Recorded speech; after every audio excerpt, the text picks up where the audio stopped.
Hi viewers, I saw a video the other day from Silver Delta where he'd picked up a bunch of these carded Royal Australian Mint kangaroos, and I commented to him that I'd had all of those roos that he showed in the past and that this was the only one I had left.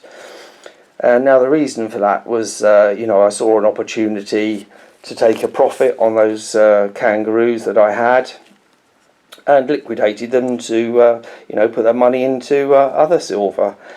And this one came along sometime after as an LCS score, and it was the same price as generic bullion, so I just snagged it up, and it's been sitting there ever since. Now obviously, as you can see, it's got a little bit of age toning around the rim there, but still in all its original packaging from 1996, which is what, 27 years old, something like that. And Queenie still looks pretty good though for her age. Yeah, so it was that that got my thought process going, that we are just guardians of these precious metals. And after I sold all my BU kangaroos, I did keep the proof versions, which I'd also picked up on the secondary market, and I've just spotted that that one still has the original price label on of $95. Now back in 2001, that was probably a lot of money back then, wasn't it? And as Meteor Man will tell you, further down the line you can pick all these things up on the secondary market much cheaper. And that I thought was going to be a hot coin, which is why I picked up this one in 2012, the high relief kangaroo. And I think that was the last proof kangaroo that I bought anyway. So going back to being a custodian of these metals, whether they're newer pieces or pieces from 1582, these things have just changed hands, and obviously this is a clipped coin, so someone benefited from a little bit of silver off the edge of it a few times. They changed hands so many times, and whether it's circulating coinage, like that sixpence, or this gorgeous double florin,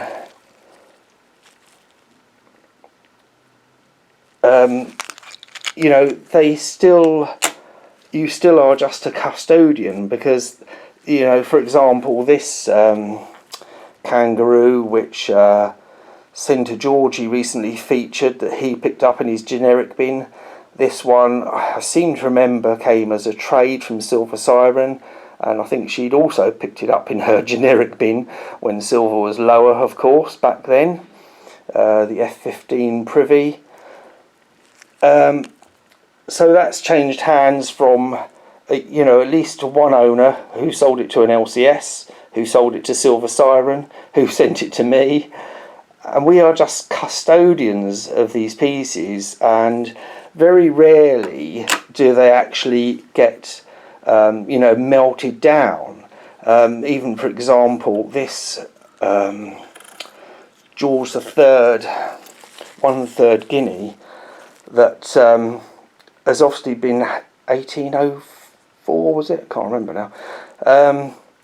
But obviously been handled many times as a pendant, probably by many owners as well. I'm trying to flip it over there. There he is. And I picked this up at my LCS for a gold weight plus premium, because it's had a mount on it. They lose their value as a coin. I can't remember how much the premium was on top, but it wasn't horrendous. And I also bought this 18 carat chain off of him. Wanted a 22, but they're trying to find them is like trying to find rocking horse manure. Obviously the coin's made of 22. So you think back of the old coins, you think back of the history, how many hands have handled these.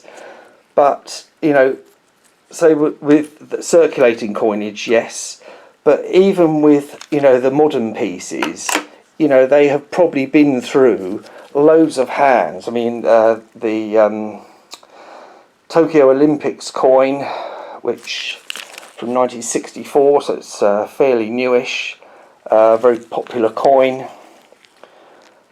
And, you know, this has probably been through so many hands. They were never, I don't think they were issued as a circulating currency. It was a collector thing, if I remember rightly. But, you know, they just, the wealth of the silver or gold has just been moved from one hand to another. And, you know, very rarely do these precious metals actually get sent to melt. You know, I have seen at my LCS, you know, he'll go through a collection, and obviously all the slicked out coins will go in the melt bucket. And I think a lot of the 50% silver that we have in the UK, he also sends off to melt if he's got too much of it. And, you know, it's going to be hard to sell. It will just go in the melt bucket. But, you know, unless it's really in poor shape, it will still be sold as a piece. Like this 20 marks from Germany.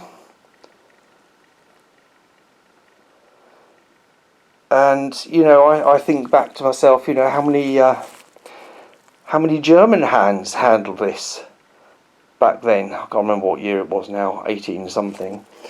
And obviously, you know, like you guys in the States with this $5. How many did cowboys handle this piece? I was obviously a bit of a massive Western fan.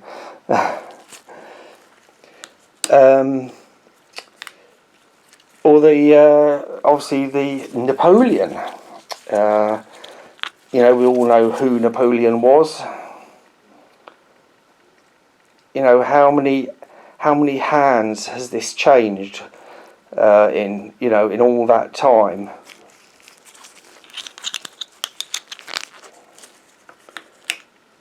So that was really the point I wanted to get across of the video, is we are just custodians for these pieces, whether it's you know, a bullion or numismatic.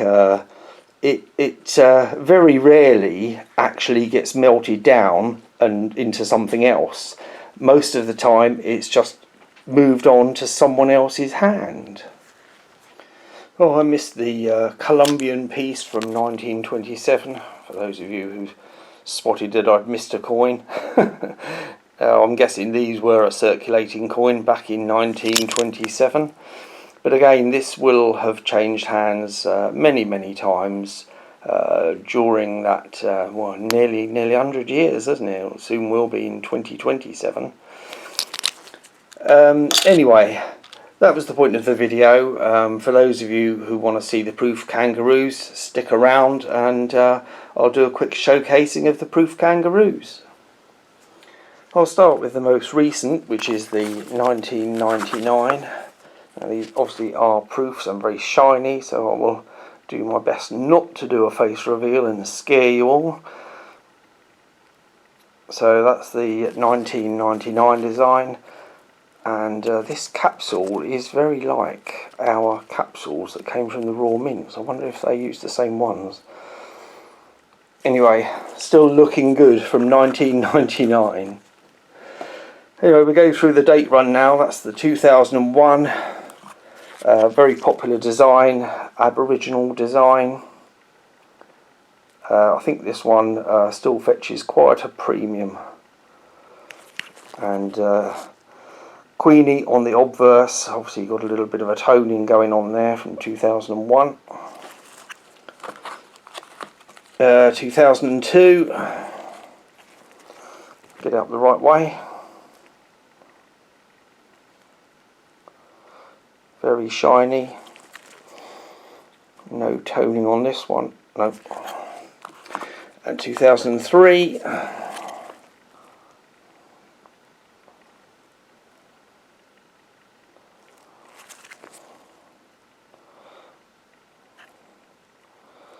20 years old. And still looking as good as it did 20 years ago. And 2004.